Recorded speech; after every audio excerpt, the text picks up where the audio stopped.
Hey everybody, welcome to Always Bored Never Boring. I have two children who have grown up surrounded by board games.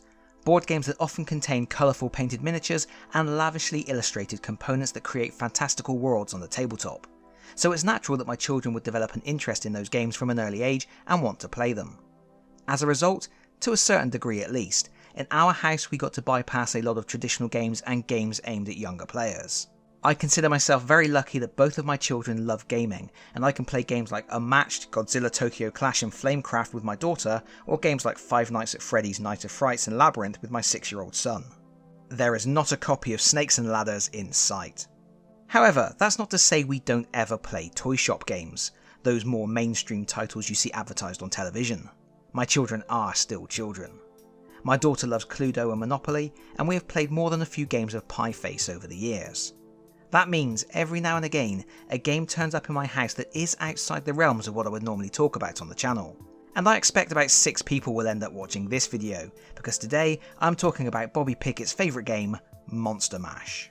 This is a really simple game of pattern recognition, speed and dexterity from ideal for 2 to 4 players. The age on the box is 4+, but my son loves the game, and while I doubt she would admit it in front of her friends as they trade Pokemon cards, I think my daughter gets a kick out of it too. It really is as simplistic as games get. You have a deck of plastic coated cards depicting cute monsters. They all look very similar, or maybe even identical, however each one is unique. They each comprise 3 sections, a head, a body and the feet, and there are 3 different styles of each section for a total of 27 different combinations. Each combination is included once in a deck of monster cards. To play, you lay the cards out on the table so everybody can see them, and then each player gets a slapping hand. This is a nice plastic monster hand with a suction cup in the palm. I think you can see where this is going. Finally, you bring out the star attraction, the monster mixer, which I call Boris. Boris has a Teletubby tummy showing an image of a monster made up of 3 randomly selected sections. He also has an eye stalk. To start playing, someone presses Boris's eye stalk and you have one randomly generated monster that will match with one of the cards on the table. And then everybody starts slapping, shouting, pushing each other around and doing whatever dirty underhanded tricks are necessary to win. It's just like playing 40k. The first player to catch the card on the suction cup of their slapping hand wins the round and claims that card. You then press Boris's eye stalk and repeat the process. If Boris generates a monster that someone else previously caught, any player can slap that card to steal it from the current owner.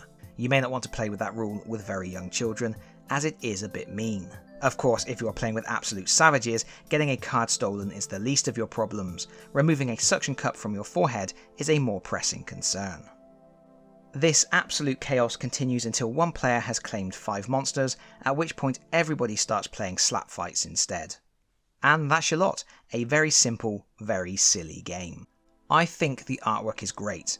The monsters are bright and colourful, they will appeal to the target audience, and they are designed in such a way it isn't easy to tell them apart, leading to many cases of mistaken identity with players slapping the wrong monster in their rush to win.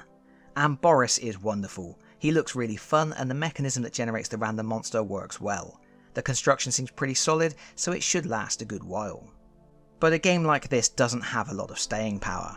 After a few rounds, it's time to put Boris back on his slab and play something else instead. Also, you have to be careful removing the cards from the suction cups.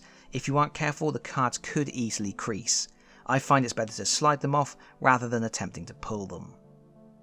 But even with those caveats, I think this game does a great job of what it sets out to do. And it's cheap. My parents picked this up for my son's birthday for £10, which seems very reasonable for what you are getting. Sure, I doubt it will ever be anyone's favourite game, but it's a good blast of quick fun for young players, and it helps with developing skills like spotting differences and reaction times. It's still not as good as the Transylvania twist though. And that is it from me for this rather unusual episode. I appreciate many of my regular viewers may not be interested in this sort of video. For that I apologise, but I do occasionally like throwing out a curveball and looking at something completely different. Normal service will resume shortly, I promise. But if you did like this video, please consider pressing the like button. If you really like the video, please consider subscribing if you don't already do so, and hopefully I will see you all again very soon. Bye bye everyone, bye bye.